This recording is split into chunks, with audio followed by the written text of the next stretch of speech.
Lord's 48th annual Passover. Sunday, April 9th at sundown. $100 per person or $100 per family. Dragon Community Center, Co-op City, the Boogie Down Bronx, New York. 177 Jars of Loop, Bronx, New York. 10475. $100 per person or per family. Send your funds in today, no excuses. Down from $150 thanks to Commander General Yohana. He pay your way, pay for somebody else's. Send in your funds today, no excuses. Wrestling was about. When Esau was getting out on Jacob, Jacob was shrinking back. And when Jacob would rise up, then Esau would shrink back. And this was going on in the womb. So these two nations, according to the Bible, even by the time they was little bitty babies, they couldn't be together. Right. So what does that say about us now? Can we live together now? Can we have dual rulership with the white man today? Well, I know a lot of brothers is like, well, I don't care nothing about rulership. I just want to smoke my weed.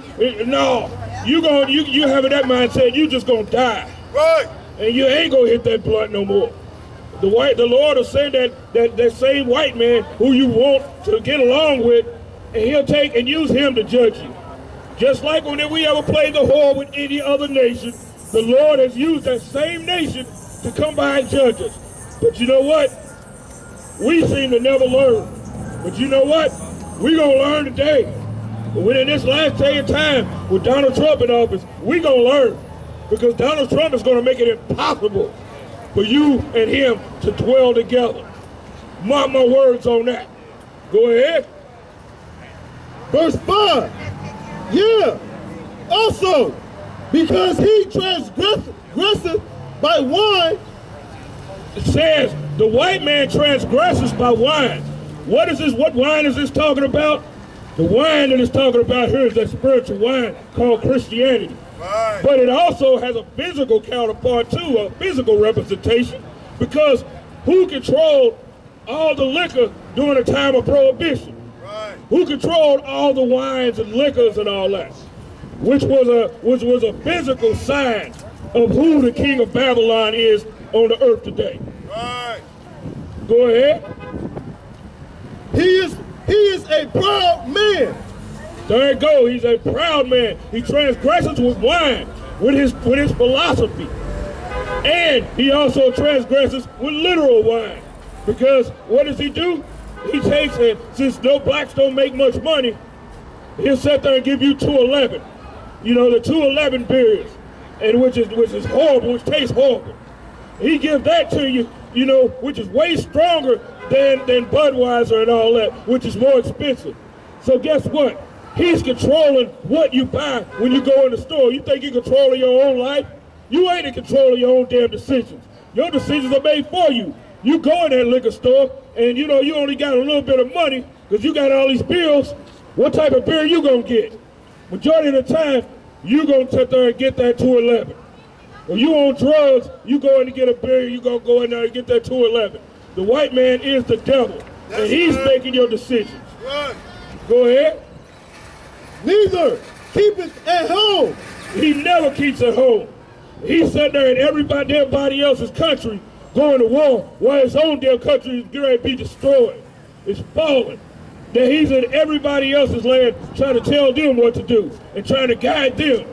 But at the same time, he's having militias and everything rising up in his own damn land. The white man, the Lord didn't put the white man in rulership because he's so smart, and he's so great, he's so wise, or any of that.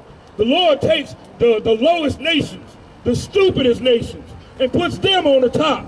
That's how the Lord works. Right. Because see, if he took the smartest nations and put them on top, then that would give man provision to boast right there, which the Lord don't give a man no provision to boast at all. Right. That's why the Lord takes the weak things to confound the strong, and the foolish things to confound the wise. Right. So that he's seen in that instance and not man. Go ahead. Who enlarges his desire as hell. Who enlarges his desire as hell, because hell has no limit. There's no limit to death, poverty, and destruction on the earth. So guess what?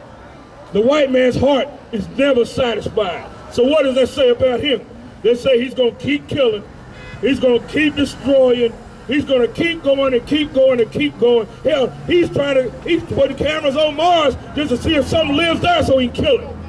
That's how evil the white man is, and he will not. That's why it says here, he enlarges his desire as hell. Means it has no limit to it at all. The white man is never satisfied. Right. He's never satisfied. Right. Go ahead.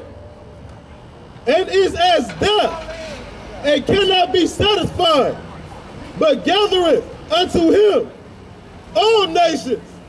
He has to gather all nations together. He'll go in and kill you, and then give you some money, and then expect for you to love him again. The white man has done this with every nation on the planet.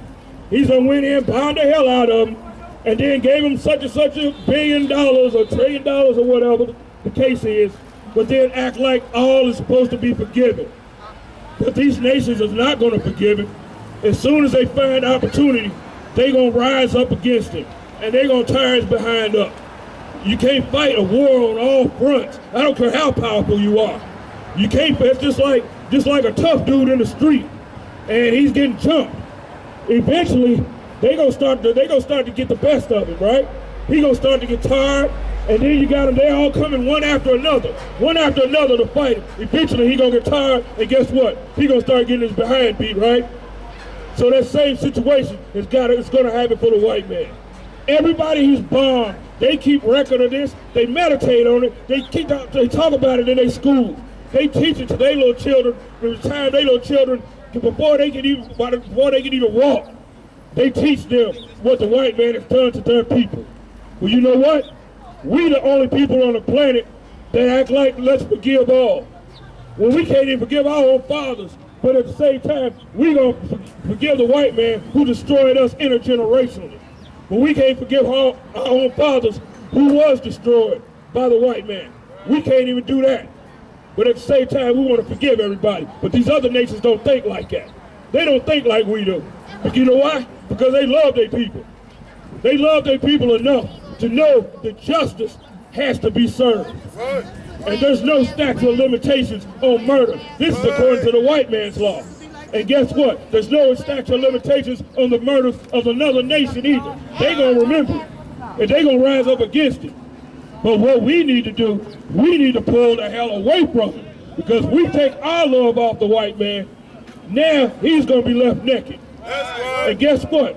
We can start to have our heads cleared so that we can build up our nation of people.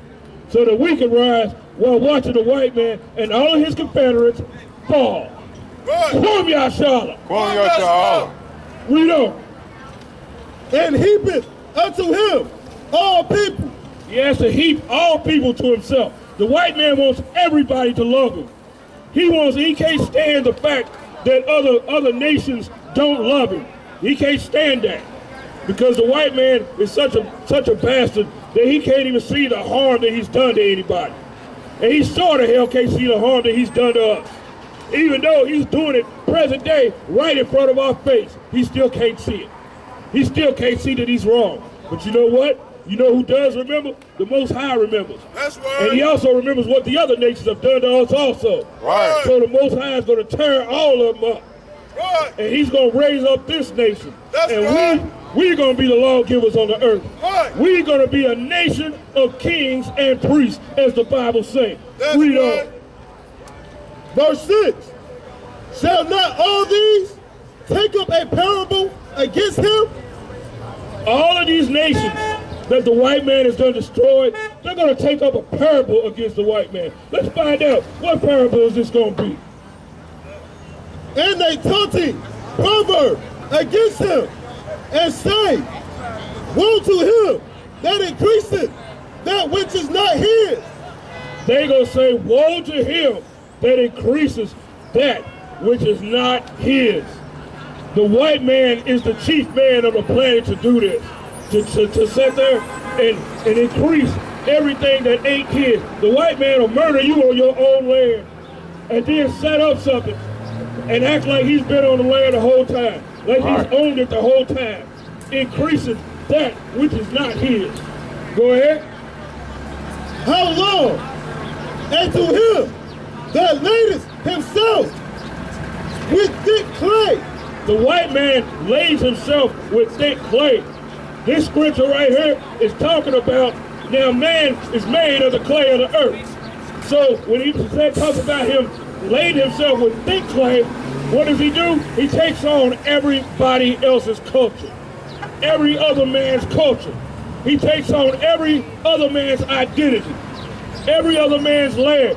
That's why you can't, a lot of the time, what a Jewish man call himself in Italy? He call himself an Italian. What does he call himself in France? He's called himself a Frenchman. But he's really Jewish, a Jewish white man. That's what what do? They go up among the Native Americans. Now he's a Native American, putting on himself thick clay. He's hiding himself. But the time is now. Let's do it.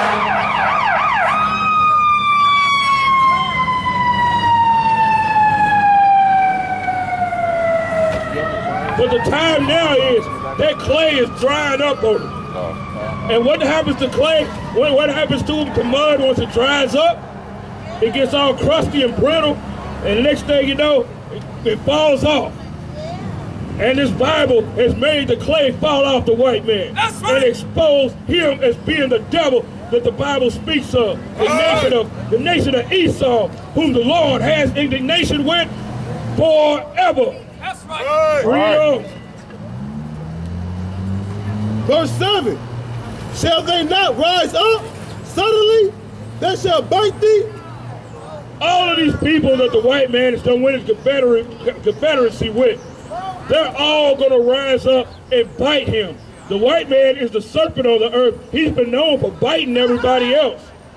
But the time, like I said before, whatsoever a man soweth, that may he also reap. That's right. So if you bit every other nation, in return, all the other nations is going to bite you. We want no cowards in our camp,